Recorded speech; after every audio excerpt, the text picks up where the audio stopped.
Hello दोस्तों, हमारे सुशीला किरण के गीत में आप सबका बहुत बहुत स्वागत करते हैं, वेलकम करते हैं और अभिनंदन करते हैं।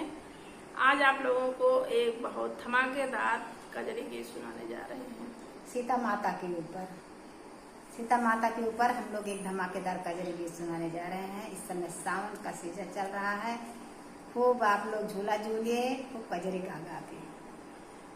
हाँ बहनी, गर्मी बहुत दिन में झूला झूले, कम से कम हवा बयान लागे थोड़ी के। हाँ, नीम के पेड़ में हाँ डालिए खूब झूला। नीम के पेड़ के नीचे कितना शीतल शीतल हवा चलत है, झूला झूलिए तो और अच्छा लागे। हाँ, तो बहुत प्यारा, बहुत धमाकेदार कजरी गीत। तो आप सब कजरी के माध्यम से यानी कि गाय झलुआ झूल के झूलें। और कमेंट में जरूर बताइए। बहुत प्यारा गीत बा, सीता माता के ऊपर एक कजरी गीत बा।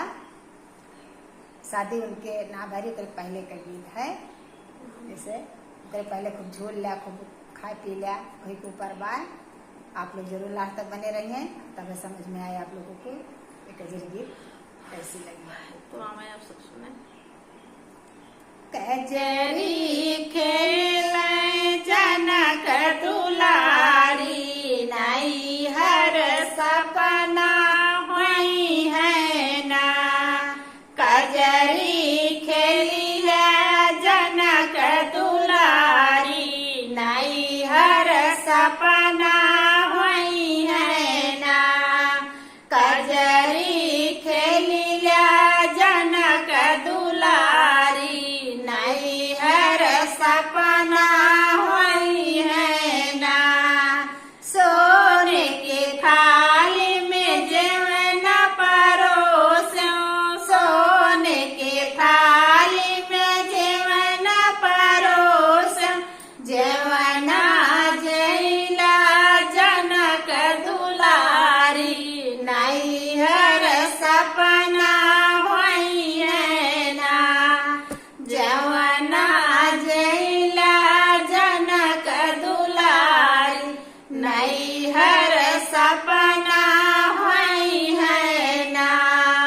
कजरी खेलिया जनक दुलारी, नाई हर सपना हुई है ना।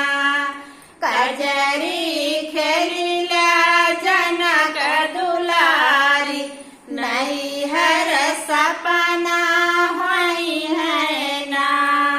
सोने सुराही में जल भरी लाया, सोने सुराही में जल भरी लाया।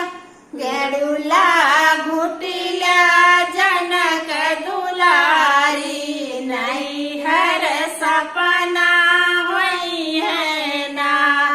गेड़ुला घुटिला जनक दुलारी, नाई हर सपना हुई है ना। कजरी खेलिला जनक दुलारी, नाई हर सपना हुई है ना। कजरी खेलिला जनक दुलारी, नाई हर सपना हुई है ना। लाओ गाई लाई थी कबीर लगायो, लाओ गाई लाई थी कबीर जरायो। बीरवा कुचिला जनक दुलारी, नाई हर सपना हुई है ना।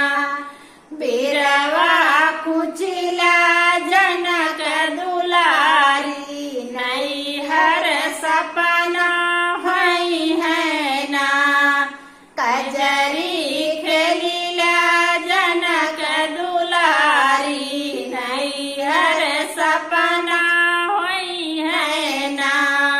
कजरी खेलिला जनक दुलारी, नाई हर सपना हुई है ना। गाता गलाई चक से जल गायो, गाता गलाई चक से जल गायो। से जिया सुतिला जनक दुलारी,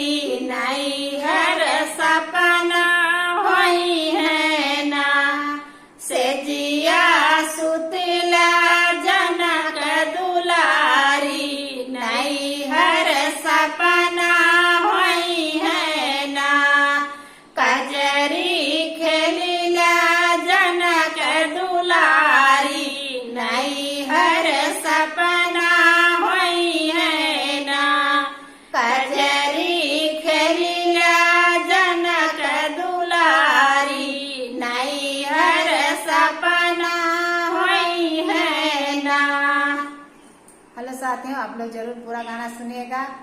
जनक दुलारी को सब लोग कितना कह रहे हैं, कजरी खेल ला, झूला झूल ला, खाना पीना सब चीज खाए ला।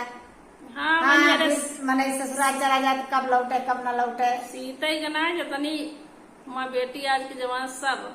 हाँ भाई, सबके ऊपर नैहरे में जितना सुख रहा उतना ससुरे में सुख रहा था, लेकिन अब वह प्रकार के खुली आजादी नहीं मिलत।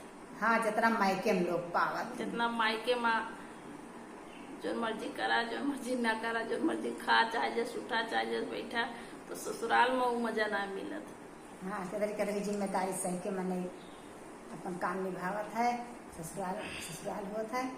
लेकिन आप लोग कजरी जरूर सुनिए और कमेंट में जरूर बताइए। हाँ, कमेंट के माध्यम से जरूर बताइए कि कजरी गीत कैसे लगा। फिर मिलेंगे आपको अगले गाने के साथ, तब तक के लिए धन्यवाद।